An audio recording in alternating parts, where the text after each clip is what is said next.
Hello friends, welcome to my channel. In this video, I will discuss about the cache memory, very important in computer system. तो कैची memory क्या है? बहुत सारा आदमी लोग ये भी यूज करता है pronunciation cache memory. Cache memory is not the correct. The correct pronunciation is Kainchi memory. Okay, so let's start the video. Catchy memory क्या है? Supplementary memory. एक सप्लीमेंटरी मेमोरी कह सकते हैं, एडिशनल एक मेमोरी कह सकते हैं. दैट टेम्पोरली स्टोर्स, मतलब परमानेंटली डेटा को स्टोर्स नहीं करेगा. Frequently used instructions and data for quicker processing. हम लोग का कंप्यूटर सिस्टम का मेन काम है क्विक प्रोसेसिंग करना. तो क्विक प्रोसेसिंग के लिए जो फ्रीक्वेंटली डेटा यूज होता है उसको स्टोर करके रखता है. सप्लीमेंटरी मेमोरी है, टेम्पोरली स्टोर करता है, नॉट परमानेंट स्टोर. ठीक है, आगे और देखते हैं तब क्लियर हो जाएगा. It is an extension of a computer main memory. Computer का जो मेन मेमोरी है उसका आप कह सकते हैं एक्सटेंशंस है. तो डायग्राम आप देखेंगे तो देखिए सीपीयू और मेन मेमोरी, इन दोनों के बीच में जो है कैची मेमोरी है. तो कैची मेमोरी का मेन फंक्शंस मैंने बताया, जो फ्रीक्वेंटली डेटा यूज होता है उसको यहाँ पे स्टोर करते हैं. जो इंस्ट्रक्शंस बार बार यूज होता है उसको हम लोग यूज करते हैं. किस लिए करते हैं? For quicker processing. देखिए, सीपीयू से अगर मेन मेमोरी से एक्सेस करेंगे हर बार कोई भी चीज, मान लीजिए कोई भी डेटा यूज हो रहा है फ्रीक्वेंटली और हम मेन मेमोरी से उसको फेच कर रहे हैं, तो जो टाइमिंग लगता है उसको सेव करने के लिए हम लोग कैची मेमोरी का यूज करते हैं.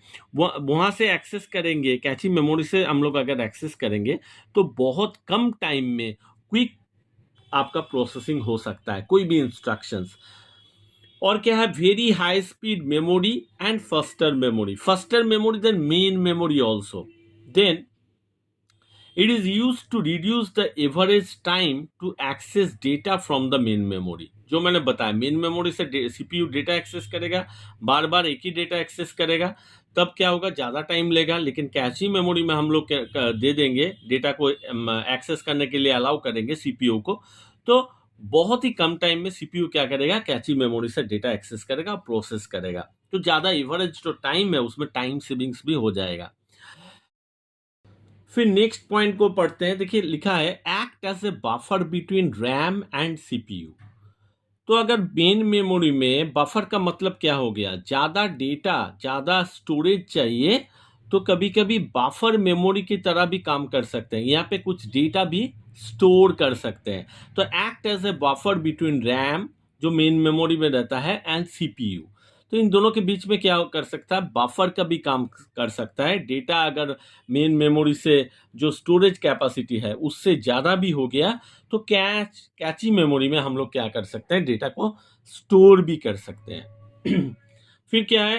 Holds frequently requested data and instruction which immediately available to the CPU when needed. जो मैंने पहले ही बताया था, जो डेटा बार बार यूज होता है या जो डेटा इन फ्यूचर में भी यूज होगा. मान लीजिए कोई कैलकुलेशंस है, 4 into 2 into 5 into 4 -5 into 6. तो ये जो मैथमेटिकल कैलकुलेशंस है, यहाँ पे देखिए 4 into 2 मैथ्स एक बार हम लोग कर लेते हैं. तो ये जो डेटा है 8, ये आपका नेक्स्ट जो मल्टीप्लाई करेंगे उसके लिए लगेगा.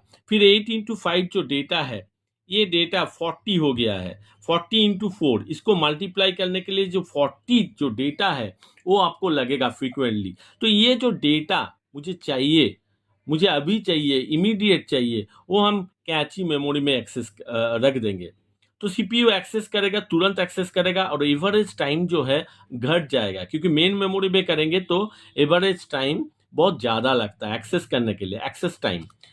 फिर होता है data access time is lesser than main memory, जो मैंने ऑलरेडी बता दिया. और इसका कुछ डिसएडवांटेज भी है, जैसा कि है कॉस्ट. अगर बात करेंगे तो it is costlier then main memory. Main memory से ज़्यादा कॉस्ट है. और डेटा जो है, data is stored in temporary basis. मतलब अगर पावर कट हो गया या कंप्यूटर टर्न हो गया और बंद हो गया तो क्या होगा? जो डेटा स्टोर था वो डेटा डिलीट हो जाएगा. सो ये है cache memory. Hope you understand what is Kainchi memory, क्या एडवांटेज है, क्या डिसएडवांटेज है, क्या फंक्शंस है. Hope you like the video, and if you like the video then don't forget to subscribe my channel, like, share and comment. Thank you.